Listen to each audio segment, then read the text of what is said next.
Welcome to RTV crime scene. అది విశాఖ జిల్లా పద్మనాభం మండలం కృష్ణాపురం గ్రామం. ప్రశాంతంగా ఉన్న ఆ ఊర్లో ఒకేసారి ఇద్దరు ఆత్మహత్యకు పాల్పడడం ఉలికిపాటుకు గురి చేసింది ఊరందరిలోని గ్రామస్తులని.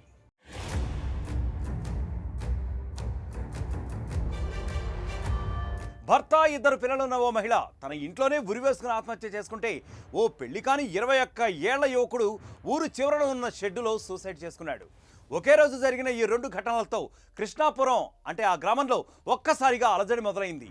మరి వాళ్ళిద్దరూ ఎందుకు చనిపోయారు, వాళ్ళిద్దరి మధ్య సంబంధం ఏంటి, ఇద్దరు ఒకేసారి ఎందుకు చనిపోయారు అంటూ ఊరంతా గుసగుసలు మొదలు పెట్టారు.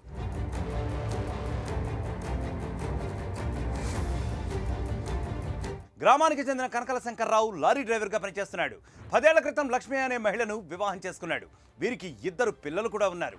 భర్త ఇంటి నుంచి విధులకు వెళ్ళాడు సాధారణంగానే. ఏమైందో ఏమో కానీ ఇంట్లోనే లక్ష్మి ఫ్యానుకు ఉరి వేసుకుని చనిపోయింది. ఆమె మరిది వచ్చి చూసేసరికి వేలాడుతూ కనిపించింది. దీంతో భయపడిపోయిన ఆ మరిది వెంటనే గ్రామస్తులకు, చుట్టుపక్కల వాళ్ళందరినీ కూడా పిలిచాడు, సమాచారం అందించాడు. గ్రామస్తుల సాయంతో ఆమెను కిందికి దింపారు. ఆ ఇంట్లో ఇప్పుడు తీవ్ర విషాదం అలుముకుంది. లక్ష్మీ మృతితో ఆ గ్రామంలో అందరూ కూడా తీవ్రంగా విచారిస్తున్నారు. ఇంతలో ఆ గ్రామానికి మరో షాకింగ్ సమాచారం అందింది.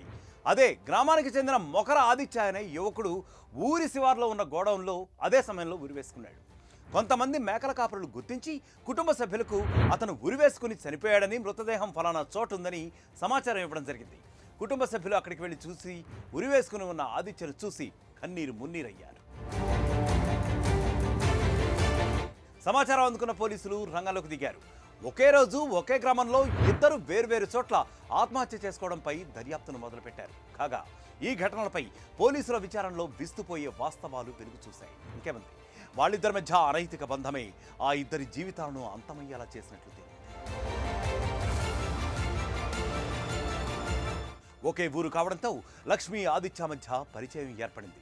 ఈ పరిచయం కాస్త ప్రేమగా మారి వివాహేతర సంబంధానికి దారితీసింది. కొన్నాళ్ల పాటు గుట్టుగా సాగిన ఈ వ్యవహారం బయటికి తెలియడంతో ఇరు కుటుంబాల్లో కలహాలు మొదలయ్యాయి. దీంతో కలిసి జీవించడం సాధ్యం కాదని క్షణికావేశంలో ఆదిత్య ఉరేసుకుని ఆత్మహత్యకు పాల్పడగా, వెనువెంటనే లక్ష్మీ సైతం తన ఇంటిలో ఉరేసుకుని మృతి చెందింది. ఈ కేసులో ఫోన్ రికార్డింగ్లు, చాటింగ్లు కీలకంగా మారాయి. ఆదిత్య ఉరేసుకునే సమయంలో లక్ష్మికి వీడియో కాల్ చేయడంతో భయపడి తాను కూడా ఉరేసుకుని మృతి చెందిందని పోలీసులు తెలుపుతున్నారు. అయితే ఇద్దరి మధ్య ఆర్థిక లావాదేవీలు కూడా కొన్ని జరిగినట్లుగా పేర్కొంటున్నారు. ఆత్మహత్యలకు గల కారణాలపై ఇంకా దర్యాప్తు చేస్తున్నామని, సెల్ ఫోన్లు స్వాధీనం చేసుకున్నట్లు పోలీసులు ఇప్పుడు తెలుపుతున్నారు. అలాగే బంధుమిత్రులను కూడా విచారిస్తున్నారు పోలీసులు. చూసారా, వివాహేతర సంబంధం రెండు కుటుంబాలను తీవ్ర విషాదంలోకి నెట్టేసింది.